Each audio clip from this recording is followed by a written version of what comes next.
জ্যোতিষ কোনো রঙিন চশমা নয়। হে ঈশ্বর, আমায় অমরত্ব দাও। তাই সাদা চোখে সত্যিকে দেখতে শিখুন। যুক্তিতে মুক্তি চাইলে তবেই আপনি স্বাগত বিজ্ঞান ভিত্তিক জ্যোতিষ গণনার এই অনুষ্ঠানে। স্যার সুমন্ত জি চৌধুরী।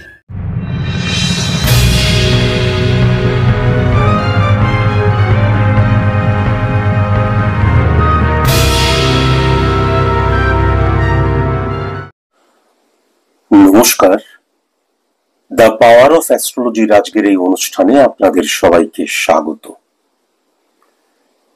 আজকের এই অনুষ্ঠানটি লাইভ ইন অনুষ্ঠান। আমি এখানে সাধারণ মানুষের ফোন অ্যাটেন্ড করব, তাদের প্রেডিকশন করব, তাদের সাথে কথা বলবো। কিন্তু এই অনুষ্ঠানটির সূচনাতেই কয়েকটি কথা বলে নেওয়া খুব প্রয়োজন। আমি বারবার ধরে বলেছি, যারা আপনারা স্টোনে বিশ্বাসী রেমেডি হিসেবে, যারা আপনারা যজ্ঞে বিশ্বাসী, অ্যাস্ট্রোলজিকে যারা একটা মিরাকল ম্যাজিক সাবজেক্ট বলে মনে করেন, বা অ্যাস্ট্রোলজি রিপ্রেজেন্ট করছে কোনো ধর্মকে বা ধর্মভিত্তিক কোনো সাবজেক্ট বলে যদি আপনারা মনে করে থাকেন, তাহলে প্রথমত হচ্ছে আপনারা ভুল মনে করছেন। দ্বিতীয়ত, যদি মনেও করে থাকেন, সেটা আপনাদের ভক্তি বিশ্বাস হোয়াটএভার যাই হোক, এই বিশ্বাস নিয়ে বা এই ভক্তি নিয়ে কখনো কিন্তু আমার চেম্বারে আসবেন না। আমি ইদানিং বিশেষ করে এই নভেম্বর মাসের চেম্বারে এমন অনেক মানুষকে আসতে দেখলাম, ছেলেকে নিয়ে এসছি, মেয়েকে নিয়ে এসছি, বাবা অথবা মা, তাদের হাতে কিন্তু স্টোন রয়েছে। স্যার বলেছেন স্টোন পরে কখনো চেম্বারে ঢুকতে পারুন, তাই বাবা মা স্টোন খুলে রেখে সন্তানকে নিয়ে চেম্বারে ঢুকছে, আবার বেরিয়ে এসে স্টোন পরে নিচ্ছে। স্টোন রেমেডি নয়, বা স্টোন পরে আমার চেম্বারে ঢুকবেন না, এইটা কিন্তু কেবলমাত্র একটা নির্দেশনামা নয়, এটা একটা আদর্শ। অসত্যের বিরুদ্ধে, মিথ্যের বিরুদ্ধে, অস্বচ্ছতার বিরুদ্ধে, অশিক্ষার বিরুদ্ধে, একটা সাবজেক্টকে নেগেটিভ ভাবে ইমপ্লিমেন্ট করার বিরুদ্ধে এটা আমার জেহাদ। এই আদর্শচ্যুত হয়ে গিয়ে, মানসিক ভাবে বিকারগ্রস্ত হয়ে গিয়ে কখনো কিন্তু সাময়িক উপলব্ধির জন্য আপনারা আমার চেম্বারে আসবেন না। আপনারা যখন চেম্বারে ঢোকার আগে স্টোনটা খুলে রাখছেন, চেম্বারে এলেন, তারপরে আমার কাছে ছেলের বা মেয়ের বা আত্মীয়র প্রেডিকশন করালেন, তারপর আবার চেম্বারের বাইরে গিয়ে স্টোনটা পড়ছেন, তার মানে সম্পূর্ণ আদর্শচ্যুত আপনারা। এটাকে নিয়ম বলে না, এটাকে নীতি বলে না। স্যার বলেছেন স্টোন খুলে আসতে, তাই এসছি, তার মানে আপনারা স্টোনকে বিশ্বাস করছেন।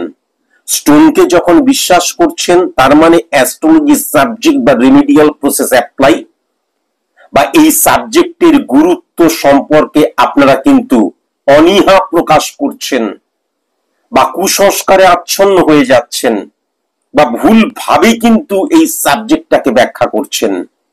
এটা শুধু আপনাদের ক্ষেত্রে ক্ষতিকর তা নয়, একটা সমাজ, রাষ্ট্র, দেশ, সর্বোপরি একটা সাবজেক্টকে আপনারা কলুষিত করছেন। একটা সাবজেক্টের গুরুত্বর হানি ঘটে যাচ্ছে, গুরুত্বহীন করে দিচ্ছেন একটা সাবজেক্টকে, লঘু করে দিচ্ছেন একটা সাবজেক্টকে, বিকিয়ে দিচ্ছেন একটা সাবজেক্টকে, শুধু আপনাদের স্বপ্ন পূরণের জন্য। কিভাবে চটজলদি আমার কোনো প্রবলেমে পড়েছি সেখান থেকে বেরিয়ে আসবো, বা আমার অনেক স্বপ্ন, কিন্তু সেই স্বপ্ন অনুযায়ী কাজ করতে ভালো লাগছে না, তাহলে কি করলে শর্টে শর্টাং এমন কি সাবজেক্ট আছে, কে আছে যার কাছে গেলে কোনো কিছু করতে হবে না, অথচ আমি সফল হয়ে যাব। তাহলে এই অ্যাস্ট্রোলজি সাবজেক্টটাকে কিন্তু একটা ফাটকা সাবজেক্ট হিসেবে গুরুত্বপূর্ণ করে তুলছেন, নিজেদের জীবনে মানে ইনফ্লুয়েন্স ক্রিয়েট করছেন, নিজেদের জীবনে মানে ইমপ্লিমেন্টও করছেন। তার ফলে কি হয়ে যাচ্ছে, আসল সাবজেক্টের যে গুরুত্ব সেটার ক্ষয় হয়ে যাচ্ছে, হানি হচ্ছে, ডিক্রিজ হয়ে যাচ্ছে। নমস্কার। নমস্কার sir. 28 July 1990, 8:38 PM। 28 July 1990, 8:38 PM। Sir হাত জোড় করে বলছি স্যার, আমাকে, আমার পরিবারকে, সবাইকে ক্ষমা করে দিন স্যার, প্লিজ স্যার। এটা আমি হাত জোড় করে বলছি, ক্ষমা করে দিন স্যার। স্যার আজ থেকে ওই 6-7 মাস আগে আমি আপনার চেম্বারে গিয়েছিলাম, ব্যারাকপুরের চেম্বারে গিয়েছিলাম, প্রেডিকশন করিয়েছিলাম এবং আপনি নিখুঁত প্রেডিকশন করেছিলেন, তাই জন্য বিশ্বাস হয়েছিল এবং তাই জন্য আমি রেমিডি নিতেও চেয়েছিলাম। এখন বুঝতেই পারছেন রেমিডি টাকাটা জোগাড় করতে পারছিলাম না, তাই জন্য একটু ধার দেনা করতে হয়েছিল, ঘরের কিছু জিনিস বিক্রি করতে হয়েছিল, কিন্তু তারপরে আমি রেমিডিটা নিয়েছিলাম এবং রেমিডিটা নেওয়ার সময় আপনি এভরিথিং বলে দিয়েছিলেন যে আপনার কাছে স্যারেন্ডার করতে হবে সমস্ত কিছু। কিন্তু এই প্রেডিকশন করতে যাওয়া এবং রেমিডিয়াল প্রসেস অ্যাপ্লাই এর জন্য যে রেমিডিটা নিতে যাওয়ার সময়, তখন কিন্তু আমি ওয়াইফকে জানাইনি। রেমিডিটা নিয়ে যখন বাড়িতে পৌঁছয়, আপনি বলেছিলেন লকারে রাখার জন্য এবং সেখানে কোনো সুগন্ধি দ্রব্য যেন না থাকে, তাই জন্য স্ত্রীকে বলতেই হতো, তাই জন্য স্ত্রীকে বলেছিলাম। স্ত্রী রেগে গিয়ে, সুস্থ সবল, সারাক্ষণ বাড়ির কাজ করে, সুস্থ সবল মহিলা, রেগে গিয়ে ওই রেমিডিটাকে আমাদের সামনেই পুকুর আছে, সেই পুকুরে ছুঁড়ে ফেলে দিয়েছিল। যেদিন ফেলে দেয় সেদিনকেই মধ্যরাত্রে স্বপ্ন দেখে বাঘের চাল পরে ত্রিশূল নিয়ে আপনি আমার স্ত্রীর কাছে তেড়ে আসছেন এবং সেই দিনকেই একদম ভোর রাত্রে তার একদিকটা পড়ে যায়, মানে লেফট সাইডের পায়ের দিকটায় আর হাঁটাচলা করতে পারে না। সেই থেকে এখনো বিছানায় পড়ে রয়েছে স্যার। আপনার কি অসীম শক্তি সেদিনকেও বুঝতে পেরে গিয়েছিল, কিন্তু এখনো উঠতে পারে না, একদম লেফট যে পাটা রয়েছে সেটা কিন্তু একদম অবশ হয়ে গেছে। তো আপনি যদি ক্ষমা না করেন, ও 100% বা সুস্থ হবে না, ভালো হবে না, আমি জানি। ও রেমিডিটাকে একটা অসম্মান করেছিল, অশ্রদ্ধা করেছিল। আপনি বারবার ধরে বলেন যে রেমিডির কখনো অপমান অশ্রদ্ধা করতে নেই, কিন্তু না জেনে বা না বুঝেই ও করেছিল এবং তার জন্য ও কিন্তু সর্বপ্রথম স্বপ্ন দেখেছিল আপনি ওকে ত্রিশূল নিয়ে ছুটে মারতে আসছেন। আর সেই ভোর রাত্রেই হয়তো 2-2:30 সময় স্বপ্নটা দেখে ফোন করেছো, তার 1-1.5 ঘন্টা পরেই কিন্তু আমি বলছি এই লাইভ অনুষ্ঠানে তুমি তো ফোন করেছো, আজকে কিসের জন্য ফোন করেছো? প্রথমত ক্ষমা চাওয়ার জন্য ফোন করেছি, দ্বিতীয়ত আমার যে অবস্থার রেমিডি তো নেওয়া হলো না, এখন তাহলে সিচুয়েশনটা কিরকম লাগছে সেটা জানার জন্য ফোন করেছি।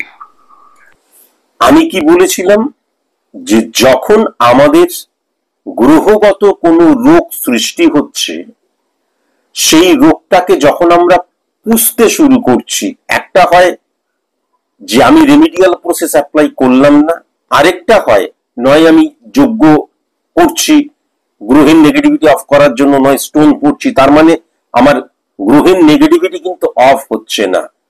তাহলে যখন রোগটাকে কিওর করা হচ্ছে না, তখন ধীরে ধীরে সেটা কিন্তু ইনক্রিজ করবে এবং একটা সামান্য ঘা কিন্তু আলসারে রূপান্তরিত হবে, পরবর্তীকালে ক্যান্সারে রূপান্তরিত হবে।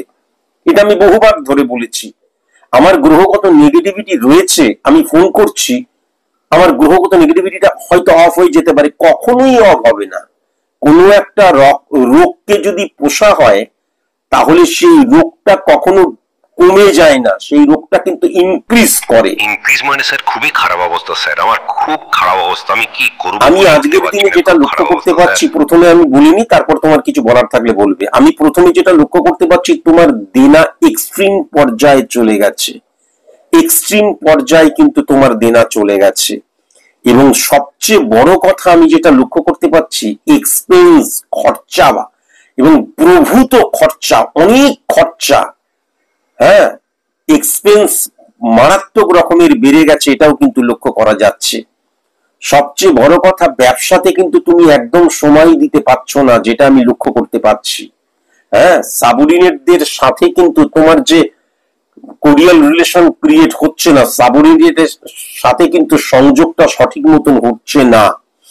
হ্যাঁ, ব্যবসাতে সময় দিতে পারছো না, তাই জন্য কিন্তু ব্যবসাটাকে সঠিক মতন হ্যান্ডেল করতে পারছো না, তাই জন্য ব্যবসাটা কিন্তু সঠিক মতন চলছে না, সঠিক মতন হচ্ছে না, এটাও কিন্তু পরিষ্কার লক্ষ্য করা যাচ্ছে। মানুষের সাথে ব্যবহার সঠিক হচ্ছে না, প্রবলেম তোমার তোমার পারিবারিক প্রবলেম, তোমার ঘরের অসুস্থতার প্রবলেম, অর্থনৈতিক প্রবলেম বা প্রফেশনালি প্রবলেম যদি হয়, তার ঝাড় বাইরের লোকের সাথে তুমি কখনো কিন্তু তার সাথে খারাপ সম্পর্ক ক্রিয়েট করতে পারো না। এটা কিন্তু তোমাকে মাথায় রাখার প্রয়োজন আছে। আর তাছাড়াও কিন্তু কাস্টমার ডিল করার জায়গায় মারাত্মক গলতির জায়গা আজকের দিনে পরিষ্কার লক্ষ্য করা যাচ্ছে। আজকে তোমার সিচুয়েশন আজকের দিনে দাঁড়িয়ে অত্যন্ত নেগেটিভ, আমি যেটা লক্ষ্য করতে পারছি।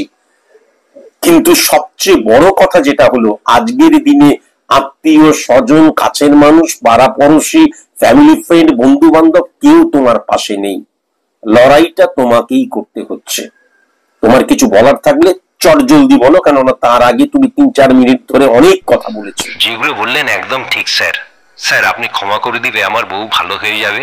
আমার বউ ভালো হয়ে গেলে স্যার দরকার হলে বাড়ি বিক্রি করে হলেও আমি আবার রেমিড নেব স্যার। তারপর আমার এই প্রবলেম থেকে আমি বেরিয়ে আসতে পারবো স্যার। আপনার ক্ষমা করার উপর নির্ভর করছে আমি বাঁচবো কি মরবো স্যার। শোনো, আর তোমাকে কথা বলতে দেওয়া যাচ্ছে না। আমি একটা কথাই বলবো যে তুমি তো নেগেটিভিটিটা অফ করোনি। তুমি করতে চেয়েছিলে, তোমার ওয়াইফ করতে দেয়নি। এই স্টোরি বলে আমাকে তো লাভ নেই, তার কারণ আমি একজন সায়েন্টিফিক অ্যাস্ট্রোলজার। মনে রাখা দরকার আমি সমস্যার প্রথমত এই নেগেটিভিটিকে অফ করে তারপর আমি যেরকম ভাবে চলতে বলতাম সেরকম ভাবে চললে তোমার এই যে নেগেটিভ ইনফ্লুয়েন্স ক্রিয়েট হয়ে রয়েছে চারিদিক থেকে যে তোমাকে ঘিরে ধরেছে, এখান থেকে আস্তে আস্তে আস্তে আস্তে তুমি বেরিয়ে আসতে পারতে। কিন্তু আজকের দিনে আমি যেটা লক্ষ্য করতে পারছি যে এক্সট্রিম পর্যায়ে সমস্ত কিছু চলে গেছে। এরপর তুমি কি করবে না করবে সম্পূর্ণভাবে তোমার উপর নির্ভর করছে। এক্ষেত্রে আমার কিচ্ছু করার নেই। নমস্কার। নমস্কার। 1 ফেব্রুয়ারি 2012টা 3 AM। আরেকবার শুনতে পেলাম না ঠিক করে। 1 ফেব্রুয়ারি 2012টা 3 AM বহরমপুরে জন্ম।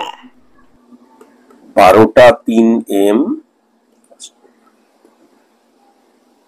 12টা 3 AM বহরমপুর।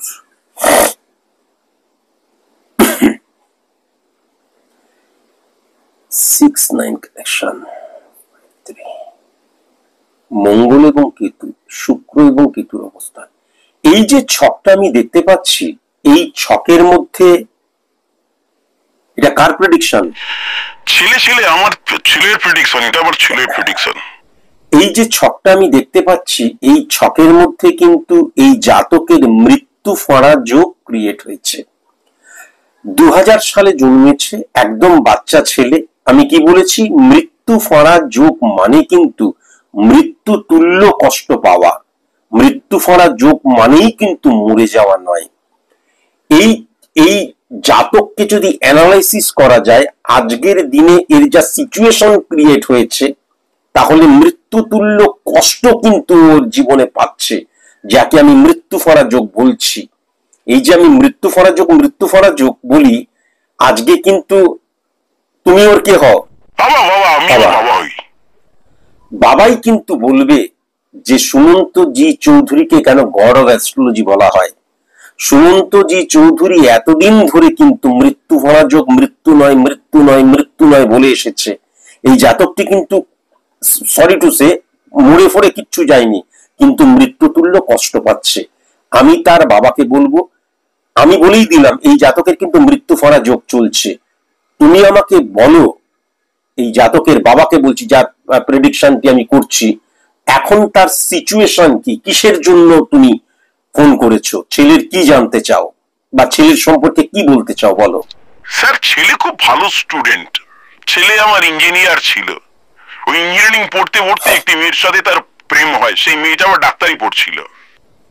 তো তারপরে সেই সম্পর্কটা এক্সট্রিম পর্যায়ে চলে যায় এবং আমাদের মত ছিল, তার কারণ হচ্ছে দুজনেই শিক্ষিত এবং একটা ডাক্তারি পড়ছে মেয়ে, তাকে না বলার কোনো কিছু নেই। যদি ভাব ভালোবাসা করে যদি পরবর্তীকালে বিবাহ করে তাদের তো কোনো অসুবিধা নেই। কিন্তু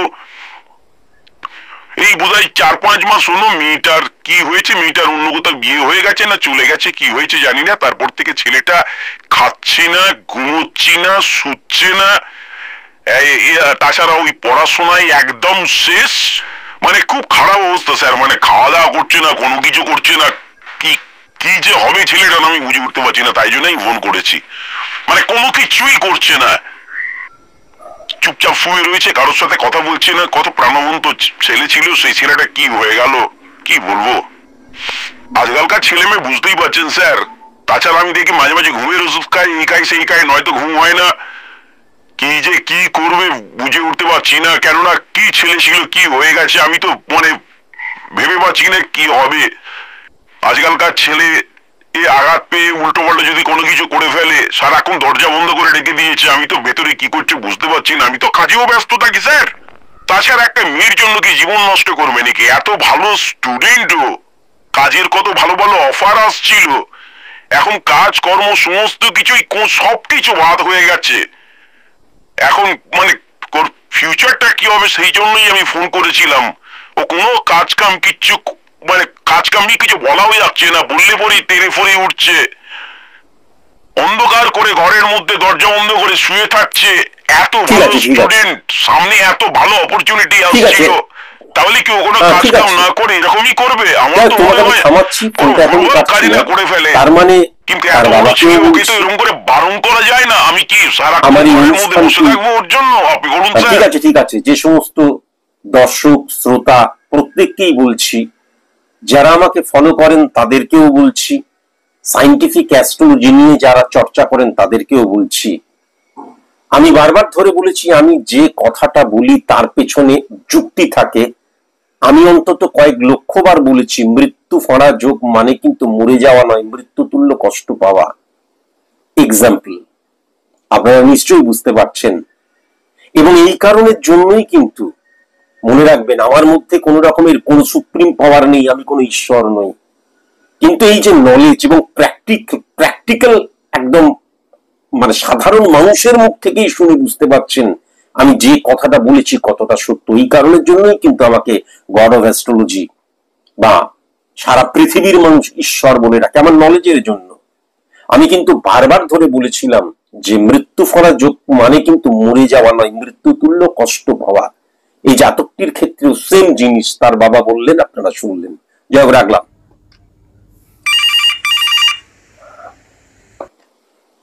নমস্কার। নমস্কার স্যার। 19 সেপ্টেম্বর 1994, 11টা AM বনগাঁতে জন্ম। 1994, 11টায় বনগাঁ।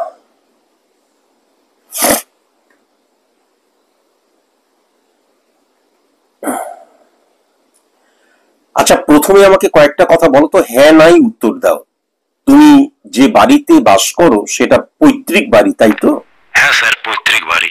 তুমি তো ব্যবসা করো, তাই তো? হ্যাঁ স্যার, আমাদের পৈতৃক। তুমি ছোটবেলা থেকে পড়াশোনার সাথে সাথে বাবার সাথেই কিন্তু তোমাদের যে ব্যবসা ক্ষেত্র সেখানে কিন্তু তুমি থাকতে এবং হাতে করিস খুব ছোটবেলা থেকে। তুমি কিন্তু তোমার যদিও 1994 সালে জন্ম, কিন্তু অ্যাকচুয়ালি তুমি পোর খাওয়া বিজনেসম্যান, তাই তো? হ্যাঁ স্যার, ছোটবেলা থেকেই আমি ব্যবসার সাথে যুক্ত, ও বাবার সাথে সাথে থাকতাম আর কি। তুমি বিবাহিত, তাই তো? কি স্যার? তুমি বিবাহিত, তাই তো? বিবাহিত তো তুমি, তাই তো? হ্যাঁ স্যার, আমি বিবাহিত। তোমার তো একাধিক সন্তান আছে, তাই তো? হ্যাঁ স্যার, আমার 2 ছেলে। এই ছকের মধ্যে 1, 7, 11, 12 ক্যালকুলেশন দুর্ভাগ্যযোগ ক্রিয়েট হয়েছে। আমি আমার অনুষ্ঠানের মধ্যে অনলাইন প্রেডিকশন, এমনি অ্যাস্ট্রোলজির অনুষ্ঠান, লাইভ অনুষ্ঠানে কয়েক লক্ষবার বলেছি যে 110 রকমের দুর্ভাগ্যযোগ হয়। এক্ষেত্রে 1, 7, 11, 12 ক্যালকুলেশন লক্ষ্য করা যাচ্ছে। তাহলে তুমি পোর খাওয়া বিজনেসম্যান, তোমার যেগুলো বললাম পৈতৃক বাড়ি, তুমি ব্যবসা করো, বিবাহিত, সন্তান আছে, কিন্তু ব্যবসাদার হিসেবে, বিজনেসম্যান হিসেবে তোমার 80% পাওয়ার কথা থাকলে, 80% পাওয়ার মতন ক্ষমতা তোমার রয়েছে, এক্সপেরিয়েন্স তোমার রয়েছে, ক্যাপাসিটি, ক্যাপাবিলিটি, এভরিথিং তোমার রয়েছে, কিন্তু 30 থেকে 40% এর বেশি তুমি পাচ্ছ না। পরে বলবে, আমাকে আগে বলে নিতে দাও, তুমি পাচ্ছ না। যেহেতু দুর্ভাগ্য 1, 7, 11, 12 ক্যালকুলেশনের যে দুর্ভাগ্য সেটা কিন্তু বাস্তুদোষকেও ইন্ডিকেট করে, তাই জন্য গৃহে কখনো তুমি শান্তি পাবে না, সবসময় ইনসিকিউর জোনে থাকবে, সবসময় মনে হবে কি হয় কি হয় কি হয় কি হয়, এটা কিন্তু বারংবার মনে হবে। এবং দেখবে তুমি সিদ্ধান্ত সঠিক মতন নিতে পারবে না। যাদের জন্য করবে তারাই কিন্তু আলটিমেট তোমার পেছনে বাঁশ দেবে বা তোমার ভালো চাইবে না। গুপ্ত শত্রুর সংখ্যা ইদানিং মারাত্মক রকমের বেড়ে যাচ্ছে এবং গৃহগত অবস্থান অত্যন্ত নেগেটিভ হয়ে যাচ্ছে। দুর্ভাগ্য যোগ 1 7 11 12 ক্যালকুলেশন ক্রিয়েট হলে সাধারণত এই প্রবলেম গুলো প্রথমত দেখা যায়। তাছাড়া তো আরো অনেক প্রবলেম রয়েছে। এটা যেহেতু 25 মিনিটের অনুষ্ঠান তাই কয়েকটি প্রবলেম বললাম। তুমি বলো এগুলো হচ্ছে কি হচ্ছে? আমাদের প্রোডাক্ট ভালো, তারপর আমি ছোটবেলা থেকে বিজনেস নিয়ে কাজ করছি, বিজনেস সম্পর্কে এভরিথিং আমি জানি, বা আমাদের যে বিজনেস ক্ষেত্র সেটাও কিন্তু অন্যদের চাইতে যথেষ্ট ভালো, যাতে কাস্টমারদের কোনো রকমের কোনো ডিস্টারবেন্স না হয়, বা আমরা কিন্তু ধার দেনাতেও কাজ করি, তবু আমাদের বিজনেস সঠিক মতন হচ্ছে না স্যার। ওই আপনি একদম ঠিক বলেছেন, আমার 80% পাওয়ার কথা কিন্তু 30 থেকে 40% এর বেশি পাচ্ছি না। আর সবসময় আমার না একটা চিন্তা হয়, সবসময় বিজনেসটাকে নিয়ে এত চিন্তা হয়, যোগ আর ঘরে গিয়ে যখন আমি একা একা থাকি দুর্ভাগ্য যোগ ক্রিয়েট হলে এটা হতেই হবে। আমি বারবার ধরে বলেছি, আমাকে অনেকেই কিন্তু বলে দুর্ভাগ্য যোগ দুর্ভাগ্য যোগ দুর্ভাগ্য যোগ বলছেন। এক্ষেত্রেও কিন্তু আবার প্রমাণিত যে এই যে দুর্ভাগ্য যোগ যেটা বলি, দুর্ভাগ্য যোগ মানে কিন্তু এই যে বললাম দুর্ভাগ্য যোগ 110 রকমের হয়। 1 7 11 12 ক্যালকুলেশনের দুর্ভাগ্য যোগে কিন্তু যে যে প্রবলেম বললাম সেই প্রবলেম গুলোই তো তুমি লক্ষ্য করতে পারছো, তাই তো? তাহলে দুর্ভাগ্য যোগকে কিন্তু হ্রাস করা ভীষণ প্রয়োজন। দুর্ভাগ্য যোগ মানে কিন্তু ডেফিনিট বাস্তুদোষ নয়, দুর্ভাগ্য যোগ টাইপ অফ বাস্তুদোষ। এবং ওই যে বললাম 80% পাওয়ার থাকলে তুমি 30 থেকে 40%, এবং তুমি এগ্রিও করলে, বুঝতে পারছো তো? এটা চেম্বারে এসে আরেকবার ভালো মতন প্রেডিকশন করে তারপর রেমিডিয়াল প্রসেস অ্যাপ্লাই করবে। রেমিডিয়াল প্রসেস অ্যাপ্লাই আমি তখনই করব যখন তুমি আমার কাছে সারেন্ডার করবে এবং তুমি বলবে স্যার আপনি যা বলবেন আমি তাই করব। তুমি যত বড়ই হনু হও, যত বড়ই বিজনেসম্যান হও, বা যত শিক্ষিতই হও, বা যতই তুমি আমেরিকা থেকে, হল্যান্ড থেকে, ব্রাজিল থেকে আসো, আমার কাছে তোমাকে হাত জড়ো করে সাদা কাগজ হয়ে সারেন্ডার করতেই হবে, তবেই আমি রেমিডিয়াল প্রসেস অ্যাপ্লাই করব। ঠিক আছে? এটা কিন্তু অবশ্যই মাথায় রাখবেন। আমি কিন্তু বারবার ধরে বলেছি, যারা যারা আমি মানি না এরকম অনেক স্টোরি পরবর্তীকালে আমি বলবো। আমি নভেম্বর মাসেই ঘটেছে, এখন একদম সময় নেই, প্রায় 23-24 মিনিট হতে চললো। একদম সাদা কাগজ হয়ে একদম সারেন্ডার, স্যার সারেন্ডার করলাম। সুমন্ত বাবু, মিস্টার ঘোষ চৌধুরী তা নয়। ইদানিং আমি কিন্তু আর রাগ করি না। তার কারণ কি, আমার ট্যাগলাইনটা মনে আছে তো, পরের ছেলে পরমানন্দ, যত উচ্ছন্নে যায় তত আনন্দ। নমস্কার। নমস্কার স্যার, আমি ছেলের জন্য আপনার কাছে গিয়েছিলাম, আপনার চেম্বারে গিয়েছিলাম, ছেলেকে নিয়ে গিয়েছিলাম, প্রেডিকশন করেছিলাম, রেমেডি অ্যাপ্লাই করেছিলাম। ছেলে চাকরি পেয়ে গেছে স্যার, খুব ভালো চাকরি পেয়েছে স্যার। Thank you sir. ঠিক আছে ঠিক আছে, বেশি আর কথা বলা যাবে না। আজকে কিসের জন্য ফোন? আজ মেয়ের প্রেডিকশন করা। মেয়ের জন্য? হ্যাঁ বলো। 15ই নভেম্বর 2003 8:55 AM বর্ধমানে মেয়ের জন্ম।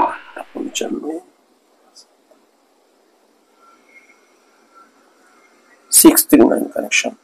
আমি যেটা লক্ষ্য করতে পারছি, মেয়ের কিন্তু 4:9 11:1% এর মধ্যে দিয়ে কেতু মঙ্গল এবং শুক্র কেতুর অবস্থান, বাস্তুদোষ ক্রিয়েট হচ্ছে। ঠিক স্যার, বাস্তুগত একটা দেখবে বাস্তুতে মারাত্মক প্রবলেম কিন্তু মেয়ের ক্ষেত্রে লক্ষ্য করতে পারছি। বাস্তুর সাথে তার কখনো কিন্তু কোরিয়াল রিলেশন ক্রিয়েট হবে না।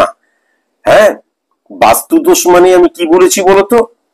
বাস্তুর কিন্তু কখনো দোষ হয় না। বাস্তুদোষ মানে কিন্তু আমার ছকের মধ্যে যখন বাস্তুদোষ ক্রিয়েট হচ্ছে, তখন আমি দিল্লিতে, মুম্বাইতে, চেন্নাইতে, কলকাতাতে, চাঁদে, মঙ্গল গ্রহে যেখানে গিয়ে থাকি সেখানে কিন্তু বাস্তুদোষ সৃষ্টি হবে। আমরা অজ্ঞ, অশিক্ষিত, চারিদিকে দেখবে বাস্তুর দোষ, বাস্তুর দোষ, বাস্তুর দোষ। এই নিয়ে বেশি কথা বলতে চাই না। তার সবচেয়ে বড় প্রমাণ, তুমি যে ছেলের কথা বললে আমার পরিষ্কার মনে আছে, সে কিন্তু ওই বাস্তুতেই এত ভালো কিন্তু পড়াশোনায় এবং সেখান থেকে এত ভালো চাকরি পেয়েছে। সেই বাস্তুতেই কিন্তু তোমার মেয়ে একদম সঠিক নেই, ভালো নেই, মন বসাতে পারছে না, ফ্লাকচুয়েশন, ভুলভাল বন্ধুর সাথে মিশছে, সারা রাত জেগে রয়েছে, নেগেটিভিটির চূড়ান্ত। তাহলে বাস্তু যদি নেগেটিভ হতো তাহলে সবাইকেই নেগেটিভ করতো। বাস্তু কখনো নেগেটিভ হতে পারে না। যখন আমার ছকের মধ্যে কিছু কিছু ক্যালকুলেশন আছে, সেটা এখন বলার সময় নেই, সেই নেগেটিভ ইনফ্লুয়েন্স ক্রিয়েট করবে, তখন বাস্তুর সাথে আমার কানেকশন সঠিক মতন হবে না। যে বাস্তুতেই থাকি, যেখানেই গিয়ে বাস্তুতে আমি থাকি, কখনো কানেকশনটা কিন্তু সঠিক হবে না। আজকে আর একদম সময় নেই, আজকের মতন এইটুকুই। নমস্কার।